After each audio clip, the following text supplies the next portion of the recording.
জিনিসপত্রের দাম একেবারে খুব খারাপ বা হতাশাব্যঞ্জক না। আমরা যেটা করছি এটা আপনারা এতদিনের জিনিস, এটা আগেই বললাম, বাংলাদেশ কোনো জিনিস বাড়লে ওটাতে কমানোর অনেকগুলো ফ্যাক্টর থাকে। তো এটা শুধু উৎপাদন খরচ না, অনেক রকম নেক্সাস যেটা এটার সাথে এটার ইস্যু থাকে, ওটাতে একটু সময় লাগে। তবে খুব খারাপ যে একেবারে তা না, যে হতাশায় কমে একদম লোকজন ইস্যু করতে পারছে না, সেটা আমি মনে করি না।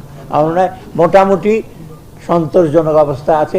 এটা যেন আরও সন্তোষজনক বেটার হলো, আরও যেন সুখ হয়, লোকজন যেন আরও কমফোর্টেবল হয়, সেটা আমরা চেষ্টা করি। মানুষ তো চেষ্টা করে বেশি লাভ করতে, সিন্ডিকেট করতে, বাট এখন হয়তো বা আমাদের দৃষ্টির আড়ালে চলে গেছে। ওই আছে না, আমরা সাধারণত বলতে ইল পিছলে যায় না, আমাদের পরে তো ইল মাছ ধরতে পারবো না সহজে। তা অনেকে ইল মাছের মতো আছে তো, তাই না, পিছলে যাচ্ছে কোনো কারণে। বাট এখন থেকে এগুলো সম্ভব হবে না। দাম কোনো কারণে বাড়তে থাকে, কিন্তু কোনো কারণে ফিডের দাম কমে যায়, ট্রান্সপোর্টের দাম কমে যাবে। এখন তেলের দাম কমে গিয়েছে, তো তা আমরা বলছি তেলের দাম কমলে আপনার ট্রান্সপোর্ট কস্ট কমবে, অর্থাৎ জিনিসপত্র রিফ্লেক্ট করে।